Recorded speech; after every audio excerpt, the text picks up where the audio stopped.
So who are wildlife drones? Wildlife drones was started by a lady called Dr. Debbie Saunders, who's not only our CEO and chief drone pilot, but is also in her own right a conservation ecologist. After struggling to track the swift parrot migrating up and down the east coast of Australia using handheld telemetry, Deb came up with the idea of strapping a radio telemetry system to a drone. This was proven to work in the field, and recognizing a commercial opportunity, Deb actually started Wildlife Drones in 2016. And we're based in Canberra, the capital city of Australia. Over the last 13 years, there have been 5 different models of our telemetry system, culminating in the one you can see down on the right-hand side. And this is a smarter, lighter, and stronger device, which we've recently christened the Dragonfly. There are 3 principal components to the Dragonfly solution. The first, of course, is the drone, and there are some specific requirements for a suitable drone, which I won't delve into here, but the Astro from FreeFly Systems, made in Washington State, provides power and data about location directly into the Dragonfly through a clip-in, clip-out multi-purpose gimbal. And what's great about this gimbal is that it allows you to swap out the payload. So you might put RGB cameras or thermal cameras into the payload, and therefore you get a better return on investment by being able to utilize your drone for different purposes. Typically, the 2 batteries that sit on top of the drone give us about 20-25 minutes flight time. But the real magic that the Dragonfly delivers is its ability to track 40 VHF tags simultaneously and continuously. Obviously, this is a marked improvement on handheld telemetry systems. Excuse me.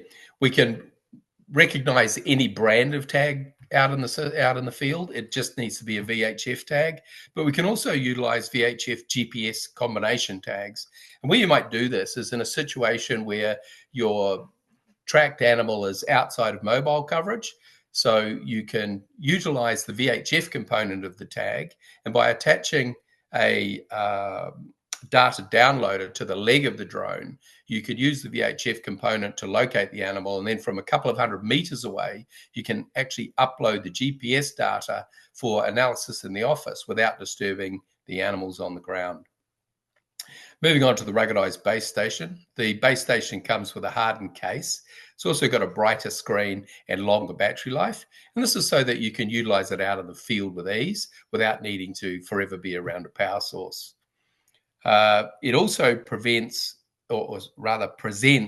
the mapping program on the front of the computer that delivers live data while you're in the field. So you can actually see the location of the drone and when it's located next to the animals you're studying, and to understand where the tag is. The beauty of having the live data with you as the species specialist, it means that you can position the drone where you know the animal's most likely to be in the environment that you're flying in. And this, of course, increases not only the quantity of data that you're going to receive, but also the quality, which, of course, saves a lot of time and therefore cost. You can customize the map view, and this allows you to look at all of the 40 tags you may choose to track. And typically, most people track between sort of 6 and 15 on any one screen. But you can visualize all of that if you wish to, or you can take some of those tags or a single tag and have it represented on the screen. When the tags are located, their data is stored in a CSV file, and this is regardless of whether you're presenting them on the screen or not visually. So this means that you can take the data back into the office and replay that flight, or perhaps looking at different tags that you weren't visualizing in the field, or perhaps even email that file to somebody else remotely. All of this may seem a bit complex at this point in time, but when you purchase the system, we do give you 2 to 3 hours of training. And under our subscription model, you can come back and talk to us about issues you're having or techniques and those sorts of things at any time after the purchase. Also, in determining the best setup for you for your specific environment and species, we like to meet with you prior to providing a quote to ensure we only sell you what you need and it's going to be appropriate for your environment, your species. So yeah, feel free to reach out if anybody's interested. Now I'll talk about some examples of projects that the Dragonfly is being utilized for around the world. The first one is this one in the top left. It's the giant Asian hornet, and it's invading the US from Canada. Well, it was. We've recently determined or understood that this may well have been eradicated, which is fantastic news. But what was happening was the Washington State Department of Agriculture officers were attempting to follow the hornets back to their nests in dense bramble-filled forests. This was obviously proving to be dangerous and impractical. And I can imagine a number of you thinking that this is not dissimilar to your own projects. If you look closely at this picture of the hornet, you can actually see that it has a tag tied to its thorax. This allowed the officers to track the hornet at leisure, locating the nest with ease and being able to destroy it at their convenience. And as I suggested, we've just heard that they've probably been successful in this eradication, which is great news. Another invasive species is the Burmese python, down on the bottom left. And US Fish and Wildlife are trying to limit the expansion of the python into a very difficult environment of the Florida Everglades. They're doing this by tracking the females who attract multiple males, allowing the officers to remove the males and help reduce further eggs being laid. Simple but effective. If you look across to the right, you'll see the pangolin. And Deb, who's our CEO, was very excited to be invited to Vietnam to track the pangolin. And while she was there, she encountered very steep terrain that would have been difficult to navigate on foot, very dense jungle, and very high rainfall, so making tracking difficult. But excitingly, she was not only to find the pangolin with relative ease, but she was actually able to find a couple that were underground in burrows. Now I'll do just three or four case studies. And in this first one, which was work conducted in the National Parks Association in ACT or ACT in Australia, researchers were tracking the Rosenberg goanna, or the monitor lizard. These lizards grow out to about 2.5 meters long, and can move very quickly. As you can see, the benefits of utilizing the dragonfly in this instance not only found the goannas, but dramatically researched the time taken to find them. And they managed to locate some of them underground in their burrows. So another example of finding these tricky animals out in the environment. In this instance, we can also see that using the technique I described earlier, using the combination tags of VHF and GPS was utilized. And so they were able to download a location and movement data without disturbing the animals. Moving up to Washington State, the USDA have also tracked invasive and native species in the form of, as you can see, the swine, but also possums and raccoons. And they determined that they were able to track 15 animals at once, and even found animals that had been unable to track from the ground. And as you can imagine, swine like to be in wallows, which tend to be below the surface of the ground, and so quite easy to miss when you're holding an antenna at 8 feet because of the angle. And of course, the raccoons and possums like to be in tree hollows, which are also difficult to determine their location from the ground. In this case, a study undertaken in Western Australia, researchers were studying the western swamp turtle, and it was interesting because they released 12 into the swamp, and after exhaustive handheld tracking systems, after a few months, they believed that they were losing turtles from the research area or they were being predated. And as you can see, within a couple of days, more turtles were located than the previous 2 months using the dragonfly. So the turtles were there, but the challenging swampy terrain was making it very difficult to find them when tracking on foot. And this is primarily down to the drone's ability to be flown out over the water to increase tag detection.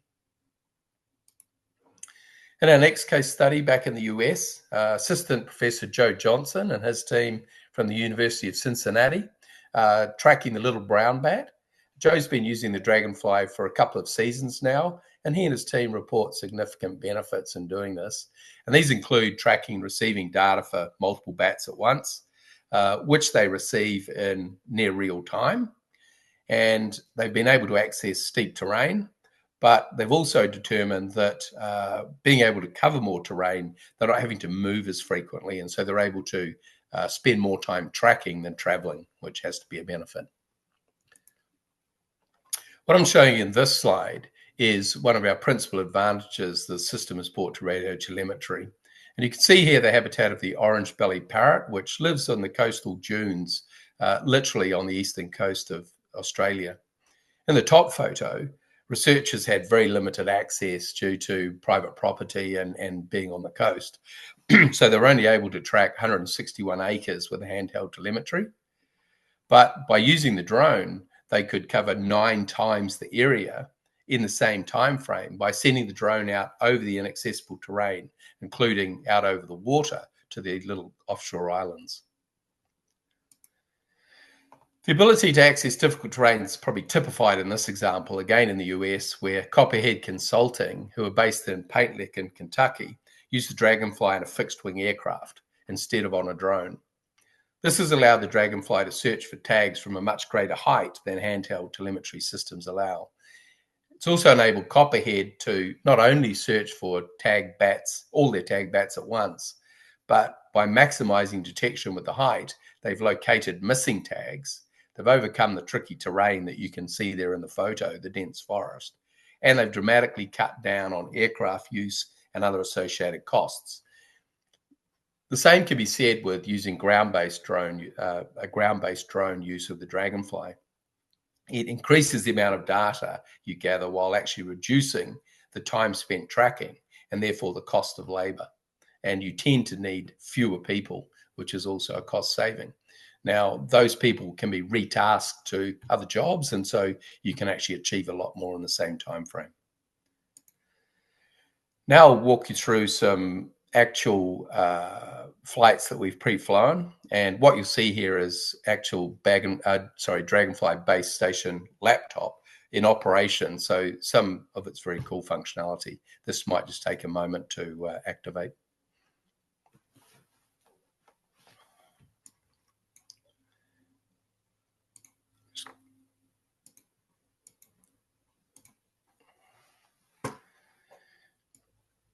So what you can see here, I hope, is the base station laptop as you would see it. And this first page is what we call the pre-field page. And as you can see, we provide you with a map of the world in both topographic and satellite. And there's 3 sort of stages that you go through to activate the drone and have the Dragonfly working. And the first is that you need to download your map. So in this instance, I'll pick just a random spot and we'll say this lake. So the first thing you want to do is download a map that is bigger than the search area. And if we were going to search this lake, we would take a map about this size. Need to go in slightly. And you can see that there's a download maps button here. And the reason you would take a bigger map than you need is if the subject animals have moved out of your search area. Once you move out of mobile coverage, you can't increase your map size. So it pays to take a bigger map. So we would download our map. And the other piece we do while we're still in mobile coverage is to either import our CSV tag file or we enter tags so that the Dragonfly can search for them. And to do that is very simple. You can see here a list of tags that have been pre-propagated, but you can very easily add to them down at the bottom, where you can enter the frequency, and then you have 3 different labels that you can put against each of your tags, allowing you to recognize them when they come on the screen. And something interesting here is you can see all of the tags are a different color, and that's so that when you become familiar with identifying the animals on the screen, you can remove the data labels and just identify them by the color. So we don't have a drone in the sky, so instead of saving this, I'm just going to close it. The next stage you go to is the in-field stage, and I'm just going to click on this in-field button, and you can see that the screen changes. What this means is you can now head out into the field and establish your drone, do your pre-flight testing. Hey, Paul. Yes. I don't think you're not updating there. You clicked infield and nothing's changing. Oh dear. Thanks for that. There you go. Now it changed. May just be a slow connection. Yeah. I'll slow down a little bit. Okay. Yeah. So as you can see, I've changed the screen, and we're now in the in-field mode. And the first thing you do is, as I've suggested, is establish your drone, set it up, do your pre-flight tests. Then you send the tag information from the base station to the Dragonfly mounted on the drone. And this means that the Dragonfly will look for the specific tags in the frequencies that you've provided. So you launch your drone and you start tracking. At that point, you would see an icon on the screen showing you where on the map the drone's located. A couple of other things you want to check before you start flying is you come down to the status bar and it should say that the base station is connected. And if so, you will see some data flow underneath the collect and process idle sliders, and that will just show you that you're not flying in vain and that you are actually receiving data. The other thing you'll get is a black line on this little compass at the bottom. And that black line indicates the direction that the antenna is pointing in during the flight. And one of the key things to getting the highest quality and most data is to ensure that the antenna points in every direction at some stage during the flight. Because as you may know, an antenna has a slightly weaker end and a stronger end, and there's variance of about 8 to 10%. So it's important that you maximize your opportunity by making sure the antenna is pointing in every direction at some stage. Now, in this example, we don't have a drone flying. So what I'm going to do is take you into the tools section, which includes load previous results. And if I do that, you can see here under historical tracking that I've actually got 7 pre-loaded flights. Now, I don't propose to go through them all, but I will take you through a couple. So by clicking on that file, what it's done is taken me to a pre-flown flight. And in this instance, we call this a scouting flight. And the reason is we've just put the drone up and we've just effectively flown a quick circuit. And that's just to locate any tags in the vicinity. And what you're looking at is not only the flight path, but the signal pulses that we've received, or in this case, not received. And if you look at the key on the right-hand side, a black dot means no signal. So right down the right-hand side, we didn't pick up any information. If we had seen a blue dot, it would indicate we're probably getting interference from a pump or a motor vehicle, and you can filter that out using the pulse per minute scale on the right-hand side. But we've also seen some green dots, as you can see down the left-hand side. So this indicates that we have actually picked up some tag signals. If we had seen a red dot, some tags, including the ones that Tom may or may not talk about shortly, have a functionality where you can program them that if they remain stationary for a specific period of time, so say 8 or 12 hours, the pulse rate increases to indicate the animal hasn't moved, and it's called a mortality signal, and it would present itself as red on the screen. So if you see a red dot, you could not only retrieve your tag, and they're not cheap, so you can reuse it, but you can also understand whether the animal has shed the tag or whether the animal's died of natural causes or been predated. So it can give you a wealth of information in itself by getting to that animal quickly. So we can see here we've retrieved a lot of data down the left-hand side, and it's too much data. It's not telling us a lot other than the animals out to the left.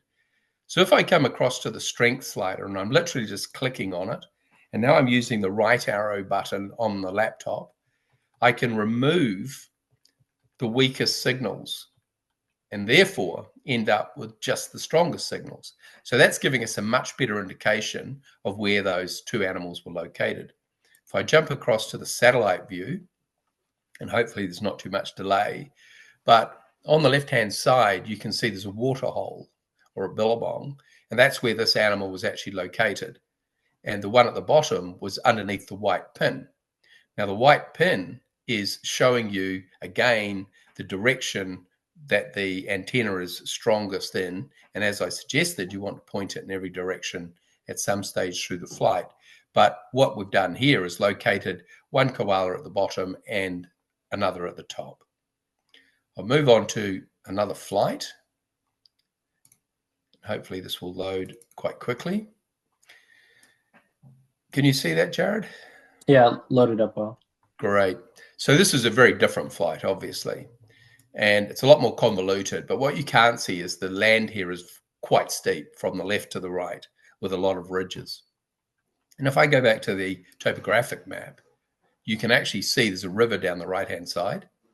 So what the pilot's done is flown down the river canyon to ensure that if there are any koalas down by the water, he's able to pick up their tags.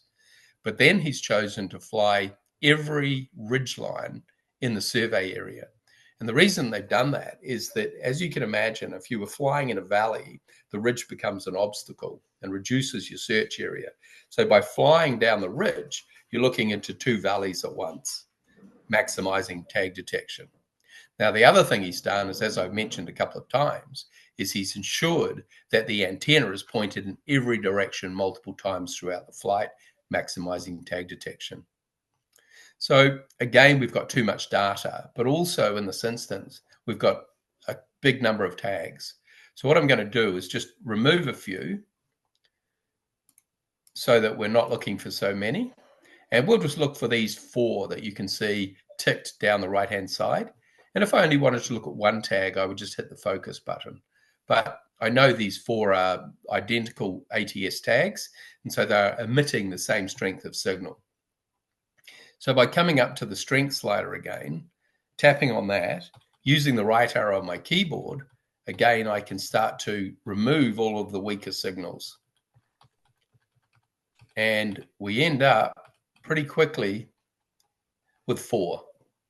You can see them all there, 1, 2, 3, 4. So we've located 4 distinct animals. And the beauty of doing a flight like this is, if I use this top 1 or 2 as an example, is you can see we have a stronger signal, but the signal or the nodes that we've searched for signals either side of it are showing that this is the strongest signal, because that's where the green dot is. So you know you're very close to where the koala is located in this instance and in this instance. Down the bottom here, that's not the case. This is the strongest signal, but the koala could be located out to the left. So the first thing you would do is swap, if you needed to exactly locate that animal, is swap out your batteries and fly out to the left-hand side.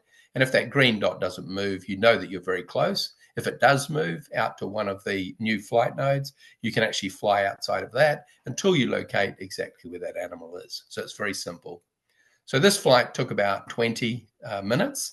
And as you've seen, it took me about 30 seconds to actually filter the information to locate those 4 koala. So very effective, very time conscious, and saving you a lot of time in the field. Or you can put the time that you do save in the field into locating more animals and gathering more data. So using your time cost effectively. Just going to jump back into my presentation.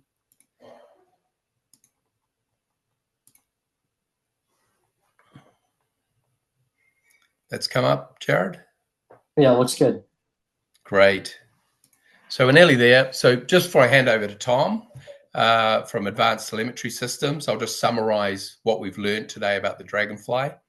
And firstly, we've learned that by lifting the Dragonfly to height above the ground using the drone, we can dramatically increase tag detection. We've removed obstacles, and we've also dramatically reduced the interference of ground-induced signal bounce. So we're getting more accurate location data. We've seen in most of our case studies that we can get out over very different types of difficult terrain, whether it be the mountains of Vietnam, the swamps in Australia, or even the deciduous forests in Kentucky. So accessing difficult terrain very quickly is a huge benefit. Interestingly, it's also been established that drones disturb wildlife less than humans tracking on foot. And this applies not only to the animals that you're tracking, but also to other species in the vicinity. So it allows you to observe them in their more natural behavior. Lastly, we've seen that you can track 40 animals simultaneously while understanding their location visually on the live interactive map in real time. And all of these provide for more high quality data, rapid return on investment with significant savings on an ongoing basis. We'll come back to questions after Tom's presentation. I'm happy to answer any questions you might have, but Tom, I'll hand over to you.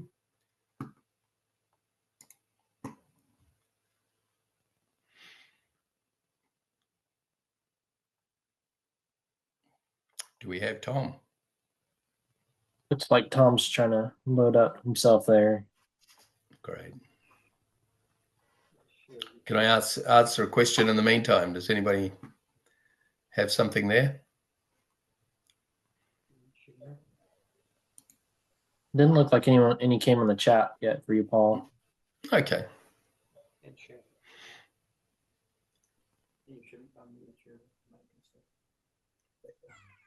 All right, am I here? Am I unmuted? Yes, we can hear you. All right, sorry. I got a cancellation for this notice, so it might be a little, I try to stay on track here. I didn't know it was going to be up. So basically what I'm going to go over is what ATS is all about and some of our products, history, all kinds of things. I'm sure there's going to be a lot of questions, so feel free to ask when we get through some of this. So what we're going to go over is the history of our company, the different types of products we offer, different signal detections, and different program options. We were founded quite a while ago, 1981, actually officially, but we actually started there was biologists and 2 engineers actually started as an extension from the University of Minnesota up in this area in central Minnesota, where actually we can call it almost ground zero for wildlife telemetry. They started designing tags and actually deploying them in a nature preserve not far away from where we are located. So what we have to offer is standard VHF tags, which will be used a lot with the drones, acoustic tags, GPS iridium units, and all different kind of configurations. And then we have the full receiving package, receivers, antennas, and all the accessories that go with that for manual tracking and automatic tracking of our different products. So just some of the types of transmitters we have. We have a transmitter virtually for every critter on the planet, and we break them down into different species types. Here's a smattering of some reptile transmitters. This is actually a collar, actually 2 collars that were on opossum and smaller mammals in the Florida Everglades that were consumed by a python. You can see in here the actual transmitter components, and for eradication purposes, the Florida Fish and Wildlife actually used the detection of VHF signals from inside of the consumed transmitter and the pythons to locate the animals. So some pretty bullet stuff products here. Then we have very tiny units as well. I think, as Paul mentioned, the Hornets being these T-15s are very, very tiny. They don't last long, but they do produce a signal that you can home in and track on. These have been used on all kinds of insects, butterflies, hummingbirds, some of the smallest critters on the planet. Some other type, this is a smattering of our fish transmitters. We produce thousands and thousands of them, used all over the world for all types of fish tracking systems. Let's see. Here's just some examples of how they're mounted. They can be implanted, they can be externally attached to animals, whatever absolutely fits the fish species the best. And then a whole gamut of different types of mammal transmitters, implants, collars, ear tags, vaginal implants. Some more examples of how they're actually collared on different animals. And then we also have a full line of different avian transmitters, gluons, backpacks, sutures, leg bands.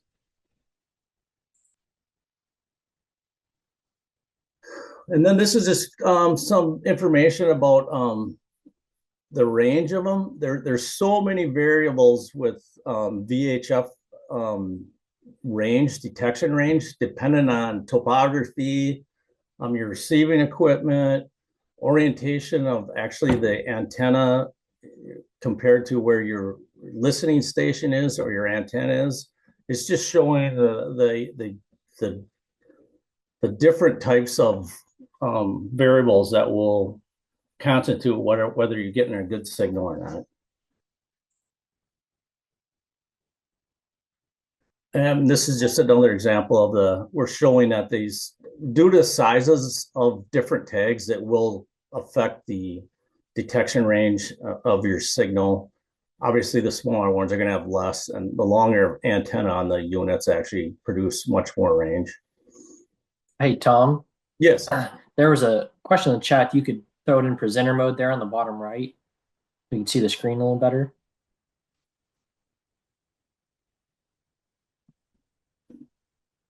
Right down there on the bottom right next to the minus symbol. Let's see. Keep going to the right more, next to the plus minus down there in your, yeah, right down there. Yeah. To the left Mom, of that. it's not on here. It's on their stuff. Oh, on there. So you gotta bring that down a little bit. Keep going. Questions should be. Well, if you click the button to the left of the minus symbol, it should throw it up big screen. Yeah, that one. Oh, there you go. Perfect. Thank you. And now where can I get switch the You've got alt tab. I should be able to scroll through. Should just be able to hit your key button, your down key. That should do it. Okay. So was there Click over here. a question about this specifically, or just you wanted to get this up? I think folks just wanted it a little bigger so they could see the transmitters a little better. So then we have many different functionalities on some of our transmitters. So basically there's two types of transmitters. There's something called an astable circuit, which is basically a very basic transmitter that has an astable board. So it's the use of resistors and capacitors to fluctuate the PPM rate. And we also have microprocessors, smart circuits, that we can add all kinds of different functionality, such as mortality. Paul alluded to this. What we do with a mortality is we have either an accelerometer or a mechanical ball switch. And once the animal displays no movement for a certain preset amount of time, which we can set to the researcher's liking, once the animal is not exhibiting any movement for that amount of time, the transmitter will switch to usually a pulse rate that's double the pulse rate of a standard one. For instance, they might be standardly beeping at 30 ppm one every other second, and when it goes into mort, it will change to a 60 ppm rate, which will double the signal, indicating a possible mortality or a shed tag, as Paul alluded to. We can also duty cycle the units, and what this will do is we can save some battery life by only running the transmitter for times that you'll actually be out tracking. So maybe if it's a nocturnal animal, you may only want it running at night. So you might want it running for 12 hours a night and then maybe 12 hours off the day. What we're just trying to convey is that there's many different options we can do with the little bit larger tags that use a microprocessor board to do all kinds of different functionality. Oops.